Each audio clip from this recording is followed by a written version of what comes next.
So hello everyone, welcome to आईबस। आज मैं आपके सामने बात करने वाला कि जैसे आपने आईआईटी-जेईई 2026 का एग्जाम क्वालिफाई कर लिया। मैं तो मानता हूं कि आप सभी का आईआईटी-जेईई एग्जाम क्वालिफाई होने के बाद आपको क्या करना पड़ेगा। आप एमएससी के लिए क्वालिफाई हो चुके। अब देखो, अब क्वालिफाई तो हो गए आप, लेकिन आपको एमएससी के लिए आपको अलग अलग आईआईटी या फिर एनआईटी आपको यहाँ पर अप्लाई करना पड़ेगा कि मैं आपको आपका इंटरेस्ट किस आईआईटी में है जहाँ से आपको एमएससी करना है। एमएससी करने के लिए, ठीक है, सबसे पहले आपको एमएससी करने के लिए एडमिशन कैसे लेना पड़ेगा। आपको सबसे पहले काउंसलिंग करवानी पड़ेगी। अब काउंसलिंग करवाते टाइम आपको किन किन डॉक्यूमेंट्स की सबसे ज्यादा नीड होती है, इन डॉक्यूमेंट्स के बारे में बात करने वाला हूँ कि आपको क्या क्या डॉक्यूमेंट्स की नीड होगी। तो अगर मैं सबसे पहले अगर बात करूँ तो सबसे पहला सर्टिफिकेट डॉक्यूमेंट्स होता है नेशनलिटी सर्टिफिकेट। अब देखो इसके अंदर क्या क्या हो सकता है। देखो नेशनलिटी सर्टिफिकेट के अंदर कोई भी डॉक्यूमेंट्स होगा उसके अंदर नेशनलिटी लिखा होना चाहिए, तभी वो डॉक्यूमेंट्स वैलिड रहेगा, वरना वैलिड नहीं रहेगा। जैसे मैं बोल सकता हूँ, जैसे आप वोटर आईडी ले सकते हो, पासपोर्ट भी ले सकते हो, साथ साथ में आप ट्रांसफर सर्टिफिकेट का भी आप यूज कर सकते हो, लेकिन यहाँ पर आप आधार कार्ड का यूज नहीं कर सकते। लेकिन वो करते क्या है कि जब आप काउंसलिंग करवाते तो आपको आधार कार्ड की भी आपको फोटो अपलोड करवाते हैं, इसलिए आप इन डॉक्यूमेंट्स की आपको नीड रहेगी। ठीक है, मतलब कम से कम डॉक्यूमेंट्स के ऊपर नेशनलिटी लिखा होना चाहिए, वही डॉक्यूमेंट्स क्या रहेगा, वैलिड रहेगा। इसी प्रकार अगर आगे बात करूं दूसरे डॉक्यूमेंट्स की, तो देखो कैटेगरी सर्टिफिकेट। अब आपको कैटेगरी सर्टिफिकेट, तो आपको जिस भी कैटेगरी से होंगे आपको उस कैटेगरी का आपको कैटेगरी सर्टिफिकेट अपलोड करना पड़ेगा। जैसे मैं बोलूं ओबीसी हो गया, ईडब्ल्यूएस हो गया, एससी हो गया, एसटी हो गया, पीडब्ल्यूडी हो गया। ठीक है, इसी प्रकार से देखो जनरल वालों के लिए किसी प्रकार का आपको कैटेगरी सर्टिफिकेट वैलिड नहीं रहेगा, यानी आपको कोई कैटेगरी सर्टिफिकेट अपलोड नहीं करना है। इसी प्रकार अगर आगे बात करूं थोड़ा सा मैं, देखो हाँ, कोई आपको इंपॉर्टेंट अपडेट बता देता हूँ।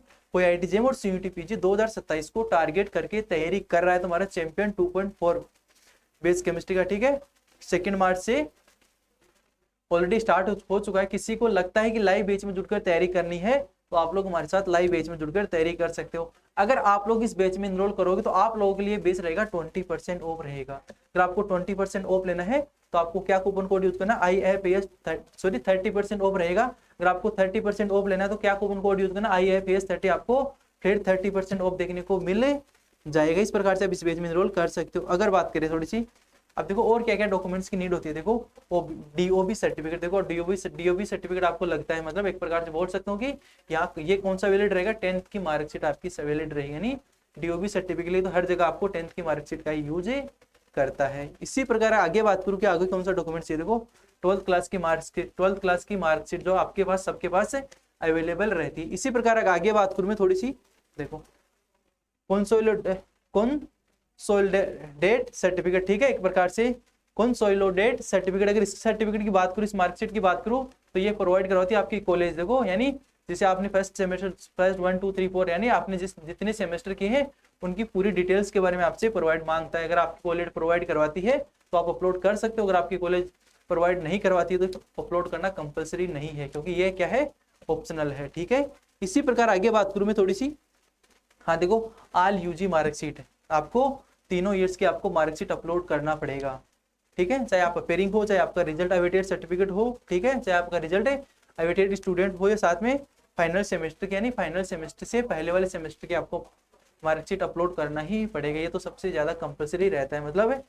ठीक है, आप इनको तो अपलोड करना ही पड़ेगा कि हर जगह मांगता है आपकी यूजी की मार्कशीट, तो आपको तीनों ईयर की अपलोड करनी ही पड़ेगी। इसी प्रकार आगे बात करूँ मैं थोड़ी सी, देखो डिग्री सर्टिफिकेट। देखो अगर आपके पास डिग्री है तो आप अपलोड कर सकते हो, अगर डिग्री नहीं है तो आप रिजल्ट अवेटेड सर्टिफिकेट होगा, ठीक है, रिजल्ट अवेटेड सर्टिफिकेट भी आप अपलोड कर सकते हो। ठीक है, ठीक है, जो अपीयरिंग स्टूडेंट जिन्होंने पास कर ली उनकी तो कोई दिक्कत नहीं है, जो अवेटेड होंगे वो आप लोग रिजल्ट अवेटेड सर्टिफिकेट भी यहाँ पर अपलोड कर सकते हो। इसके बाद अगर मैं बात करूँ आगे, देखो अंडरटेकिंग फॉर्म। देखो आपकी आईआईटी जब आपकी काउंसलिंग स्टार्ट होगी उस टाइम आपकी आईआईटी क्या करेगी, एक अंडरटेकिंग फॉर्म जनरेट करती है, वो आपको वेबसाइट पर मिल जाएगा, आईआईटी की वेबसाइट पे आपको वो फॉर्म भर के सिग्नेचर करके आपको सबमिट करना होता है। यानी अंडरटेकिंग फॉर्म आपको बस इतना ही करना होता है, यानी वो देगी आपको, सिग्नेचर करो, उसको फिल करो, जैसे जैसे आपको बताएगी वो कि भाई ऐसे ऐसे आपको फिल करना है, सिग्नेचर करो, बाद में फाइनल आपको सबमिट करना है। यानी इस प्रकार से आपको इतने डॉक्यूमेंट्स की नीड होती है, मैक्सिमम 8 डॉक्यूमेंट्स की आपको नीड होती है। यानी इस प्रकार से आप इन डॉक्यूमेंट्स की तो आपको सबसे ज्यादा नीड रहेगी जब आप आईआईटी में एडमिशन लेने वाले हो। तो